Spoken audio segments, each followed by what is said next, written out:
YS Jagan పర్యటనతో కొత్త డ్రామాకు తెరలేపారు CM Chandrababu. మిర్చి రైతుల సమస్యలపై కేంద్ర మంత్రికి చంద్రబాబు లేఖ రాశారు. ఇన్నాళ్లు మిర్చి రైతుల సమస్యలపై సమీక్ష కూడా చేయని చంద్రబాబు ఇప్పుడు విడ్డూరంగా కేంద్ర మంత్రికి లేఖ రాశారు. మిర్చి రైతుల దగ్గరకు వెళ్లి కనీసం సమస్యలు తెలుసుకోలేదు. ఇప్పుడు వైఎస్ జగన్ గుంటూరు మిర్చి యార్డుకు వెళ్లి వాళ్ల కష్టాలు తెలుసుకోవడంతో లెటర్ డ్రామాకు తెరలేపారు చంద్రబాబు.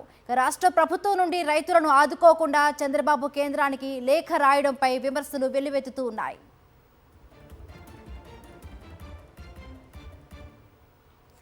ఇదే అంశానికి సంబంధించి మరిన్ని పూర్తి అప్డేట్స్ మా కరెస్పాండెంట్ సతీష్ అందిస్తారు. సతీష్,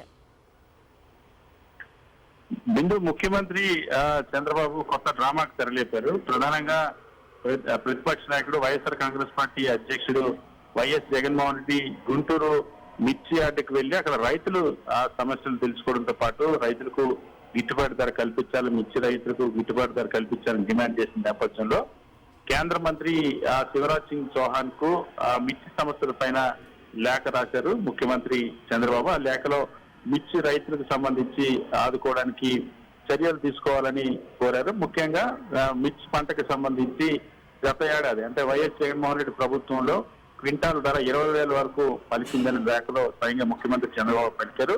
కానీ ఇప్పుడు ఆ ధర లేదన్న అంశాన్ని ప్రభుత్వం అంగీకరించింది ఆ లేఖలో. అయితే వైఎస్ జగన్మోహన్ రెడ్డి గుంటూరు పర్యటనకు వస్తున్నారనగానే వచ్చిన తర్వాత రైతులతో మాట్లాడి ప్రభుత్వాన్ని నిలదీస్తారన్న తర్వాత మాత్రమే రాష్ట్ర ప్రభుత్వంలోనూ ముఖ్యమంత్రిలోనూ మిర్చి రైతుల సమస్యల పైన స్పందించాలన్నటువంటి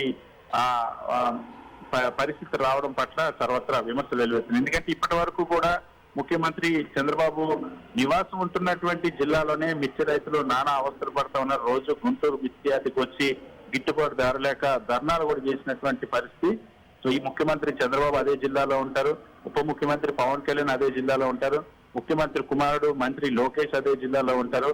అదేవిధంగా ఉన్నతాధికారులు రాష్ట్ర పరిపాలనా యంత్రాంగం సచివాలయం కూడా ఇదే జిల్లాలో ఉంది. ఈ జిల్లాలోనే కళ్ళ ఎదితే మిర్చి రైతులు గిట్టుబాటు ధర లేక అవస్థలు పడి నానా ఇబ్బందులు పడుతుంది. ఇప్పటి వరకు అక్కడికి ఎవరు వెళ్లి ప్రభుత్వం తరఫున ఒక్క మంత్రి కూడా వెళ్లి రైతుల కష్టాలు తెలుసుకునేటువంటి ప్రయత్నం చేయలేదు. వాళ్ళకి ధరల స్థిరీకరణ నిధి ఏర్పాటు చేసి కనీసం గిట్టుబాటు ధరకు మిర్చి ధరను కొనుగోలు చేసి కావాలంటే తర్వాత కేంద్రం నుండి రియంబర్స్మెంట్ చేసుకునేటువంటి అవకాశం ఉన్నప్పటికీ కూడా కేంద్రంలో కూడా ఇదే ఎన్డీఏ ప్రభుత్వం ఉన్నా సరే రైతులను అటు కేంద్ర ప్రభుత్వం ద్వారా కానీ ఇటు రాష్ట్ర ప్రభుత్వం కానీ మిర్చి రైతులను ఆదుకునేటువంటి ప్రయత్నం చేయలేదు. కనీసం ముఖ్యమంత్రి చంద్రబాబు సమీక్ష చేయలేదు. ఎప్పుడైతే వైఎస్ జగన్మోహన్ రెడ్డి మిర్చి రైతుల సమస్యలపైన దృష్టి పెట్టారో, వైఎస్ జగన్మోహన్ రెడ్డి ప్రభుత్వాన్ని నిలదీస్తారన్నటువంటి భయం పడుతుంది. అప్పుడు ముఖ్యమంత్రి చంద్రబాబు లేఖ రాశారు. మిర్చి రైతులకు గిట్టుబాటు ధర కల్పించడం కోసం కేంద్ర ప్రభుత్వం జోక్యం చేసుకోవాలి, ధరల స్థిరీకరణ నిధికి తగినటువంటి నిధులు కేటాయించాలంటూ లేఖలో పేర్కొన్నారు. కానీ ఇప్పటి వరకు రాష్ట్ర ప్రభుత్వం మాత్రం మిర్చి రైతుల్ని ఎటువంటి మద్దతు ఇవ్వలేదు. ఒకవైపు వాళ్ళకి పెట్టుబడి సహాయం గత ప్రభుత్వం ఇస్తున్న పెట్టుబడి సహాయాన్ని నిలిపేసింది. ఇంకోవైపు ఈ రాష్ట్ర ప్రభుత్వం ఎన్నికలు ఇచ్చినటువంటి హామీ మేరకు పెట్టుబడి సహాయాన్ని రైతు భరోసాన్ని అందించలేదు. మరొక వైపు గిట్టుబాటు ధరకు కొనుగోలు చేయలేదు. ఏ పంటకు కూడా గిట్టుబాటు ధరకు కొనుగోలు చేయనటువంటి పరిస్థితి. సో ఇప్పుడు వైఎస్ జగన్మోహన్ రెడ్డి పర్యటన నేపథ్యంలో ముఖ్యమంత్రి చంద్రబాబు లేఖ రాయడం అన్నది రైతులు కూడా విమర్శిస్తున్నటువంటి పరిస్థితి. Right, thank you Satish.